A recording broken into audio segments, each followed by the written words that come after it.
Assalamualaikum warahmatullahi wabarakatuh. Perkenalkan, nama saya Desmita Larasati, NPM 25010303197 dari Rombel keempat. Jadi di sini saya akan menjelaskan dari pertanyaan-pertanyaan PJBL Matkul Aplikon. Untuk pertanyaan yang pertama, hitunglah jumlah karyawan pada Departemen Legal yang memiliki tingkat kepuasan kerja sangat tinggi, tetapi juga memiliki tingkat stres yang tinggi. Kita gunakan rumus CONIF sama dengan CONIF buka kurung, kemudian kita blok kolom G, kolom departemen, koma, dalam tanda petik, kita ketikkan legal, koma lagi, kita blok kolom W, job satisfaction, koma, dalam tanda petik, 5, koma lagi, kita blok kolom M, koma, dalam tanda petik, 5, tutup kurung, kemudian kita enter.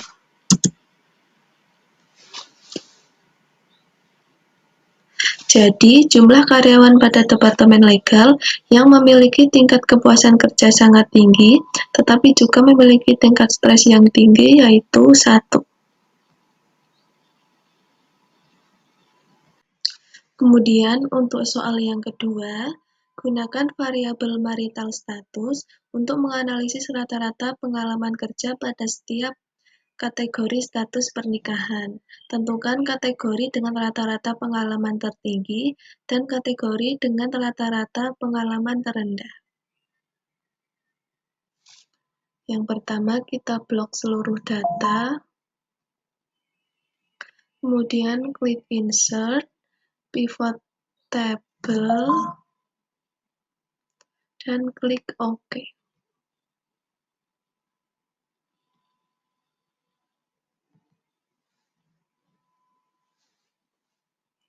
Kemudian tarik marital status ke bagian row,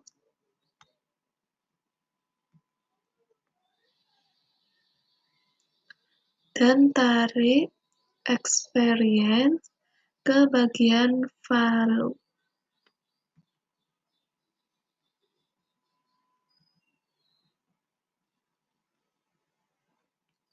Dan yang experience ini kita ubah menjadi average. Pilih yang average, klik OK.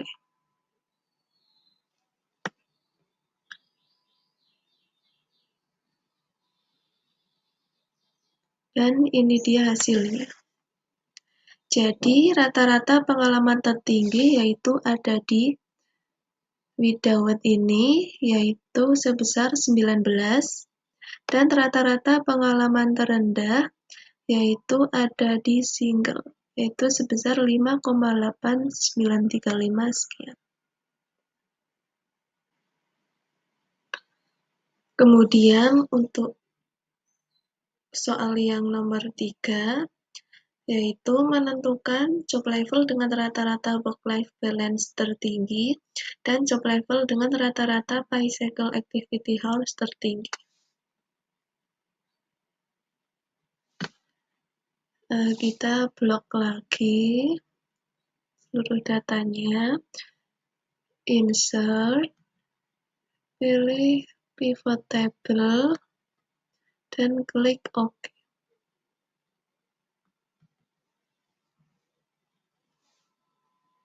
Kemudian tarik job level ke bagian row,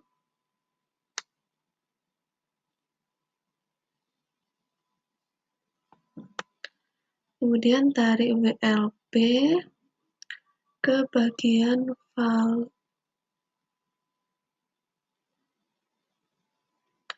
dan juga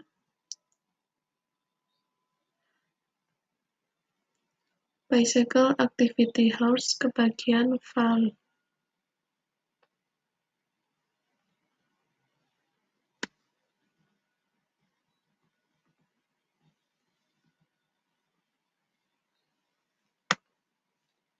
Kemudian WLB sama bicycle activity hours ini kita ubah menjadi average. Kita pilih yang average, oke. Kemudian yang ini juga kita ubah.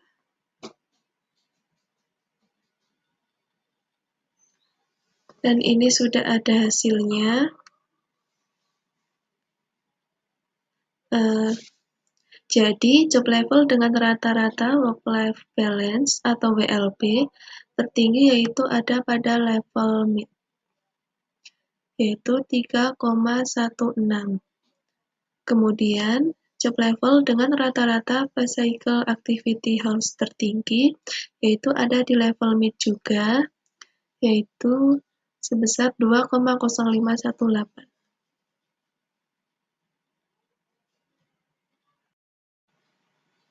Kemudian untuk soal yang keempat, buatlah sebuah grafik batang bertumpuk yang menampilkan jumlah karyawan berdasarkan departemen dengan setiap batang dibagi berdasarkan 3 kategori job level. Setelah itu, uraikan minimal 3 insight atau temuan menarik yang dapat saya simpulkan berdasarkan grafik yang telah dibuat.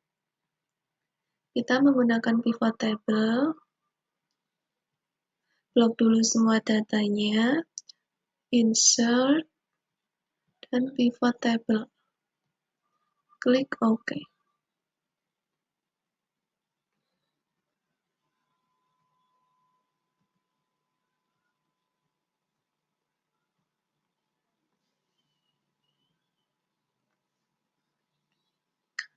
Tarik departemen ke bagian row.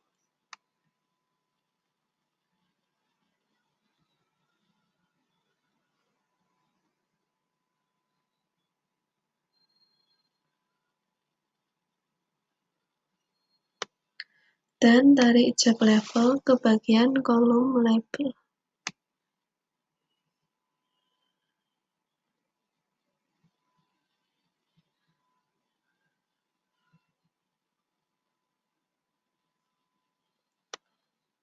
Tarik employee ID ke value.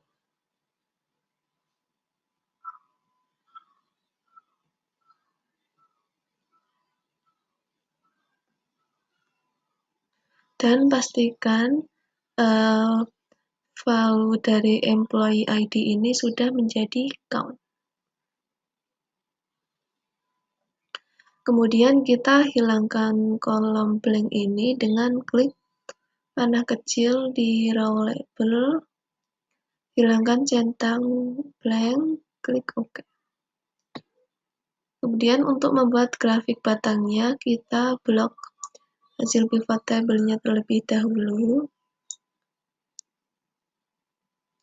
Klik insert, kemudian bar, alt chart type, kolom, dan pilih yang kedua. Klik OK.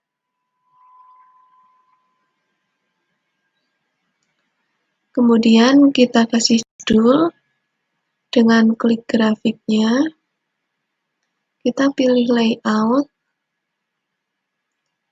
Kita pilih chart title, more title option, dan kita close. Kita ubah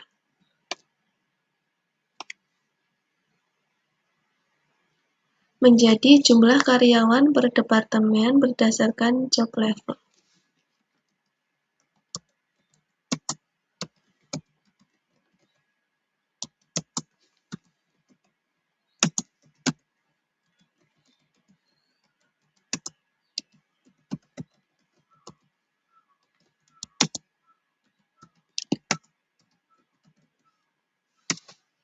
Kita sudah kasih judul. Kemudian tambahkan juga label sumbu. Klik grafiknya lagi. Kemudian kita exist title, yang horizontal. Klik ini kita ganti menjadi departemen.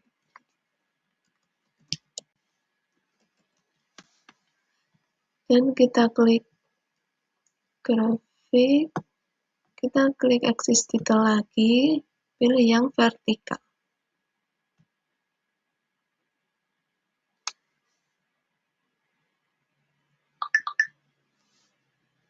Yang vertikal ini kita ganti menjadi jumlah karyawan.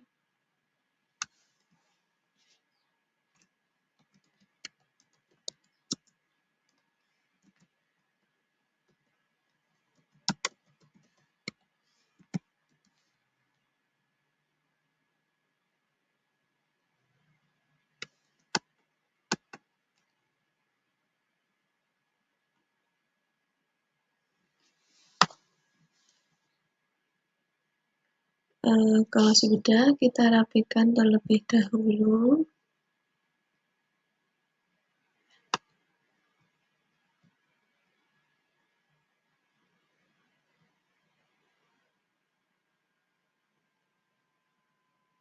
Kita bisa perbesar juga.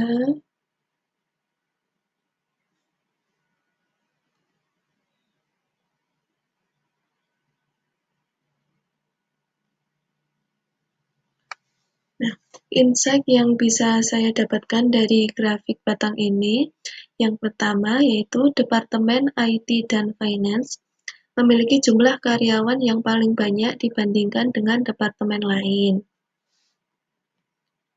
Ini Finance dan ini IT. Kemudian yang kedua, sebagian besar karyawan berada pada level mid dan senior, menunjukkan dominasi tenaga kerja berpengalaman. Mid yang kuning, dan senior yang biru muda. Kemudian yang ketiga, level intern atau fresher relatif sedikit di semua departemen, menandakan perusahaan lebih fokus pada tenaga kerja berpengalaman. Yang selanjutnya, untuk soal yang terakhir atau nomor 5, seorang analisis data ingin memahami lebih dalam faktor-faktor yang memengaruhi kepuasan kerja karyawan. Lakukan 2 analisis berikut menggunakan data analisis toolpack di Microsoft Excel, kemudian tampilkan output hasil pengujian dan interpretasikan hasilnya. Yang pertama, lakukan pengujian untuk mengetahui apakah terdapat perbedaan yang signifikan pada rata-rata tingkat kepuasan kerja antara karyawan yang memiliki lembur dan yang tidak memiliki lembur. Yang kedua, lakukan pengujian apakah terdapat korelasi antara beban kerja dan tingkat kepuasan kerja karyawan. Kita menggunakan t-test independent sample.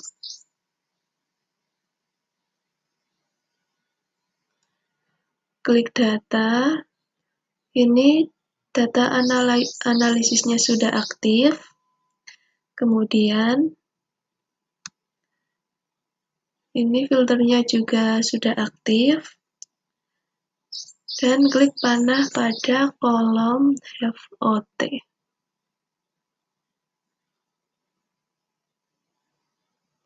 Kita centang yang true saja.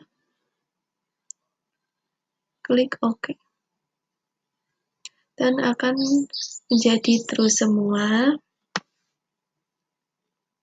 Kemudian copy kolom job satisfaction dan pindah ke kolom baru.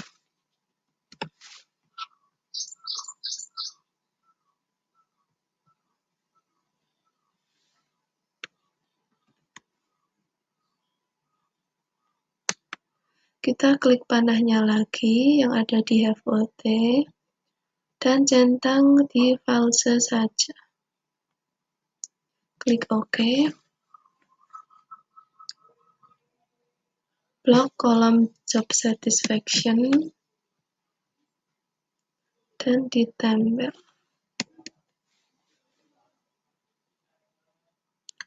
Terus ganti tiap judulnya ini menjadi true dan false.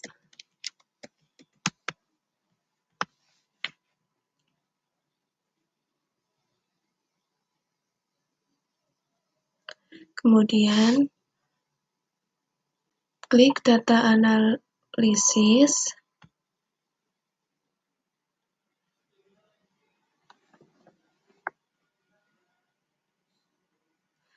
dan pilih yang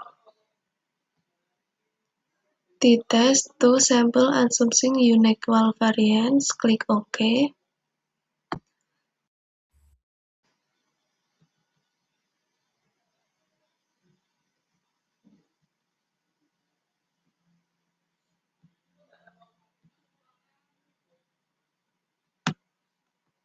Yang input variabel 1 range itu kita blok data true.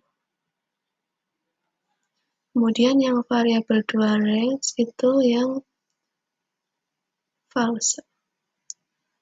Hipotesis mean difference ini kita kasih 0. Label kita centang dan klik OK.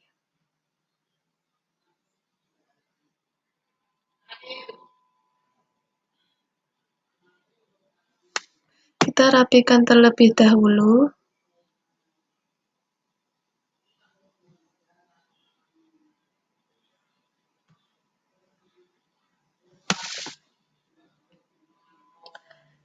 Kita fokuskan pada P yang ini, yang total.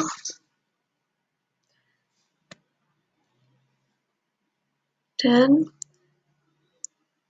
berdasarkan hasil uji t-test independent sample menggunakan data analysis toolpack di Microsoft Excel, diperoleh nilai p-value atau total sebesar 7,89178E-16 atau sama dengan 0,000008 sekian. Karena nilai p-value lebih kecil dari 0,05, maka dapat disimpulkan bahwa terdapat perbedaan yang signifikan pada tingkat kepuasan kerja antar karyawan yang lembur dan yang tidak lembur. Selain itu, nilai rata-rata kepuasan kerja karyawan yang tidak lembur yaitu 3,51 lebih tinggi dibandingkan dengan karyawan yang lembur 3,1. Sehingga dapat disimpulkan bahwa karyawan yang tidak lembur cenderung memiliki tingkat kepuasan kerja yang lebih tinggi. Kemudian yang kedua, untuk yang korelasi kita blok kolom beban kerja atau workload.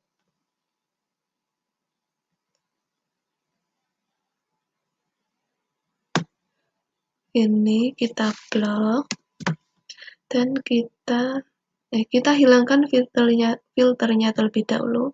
Kita blok ulang, salin.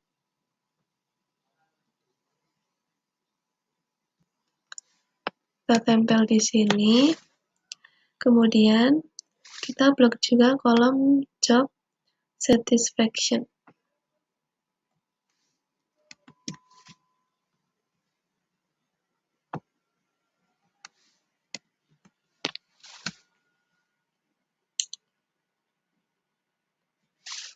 Klik data analisis, kita pilih yang correlation, klik OK. Input range ini kita isi dengan kolom workload dan job satisfaction. Centang label inverse row dan klik OK. Ini sudah ketemu hasilnya.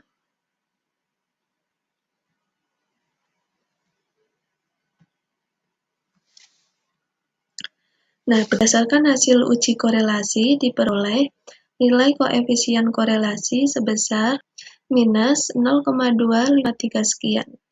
Hal ini menunjukkan bahwa terdapat hubungan negatif dengan kekuatan lemah antara beban kerja dan kepuasan kerja karyawan.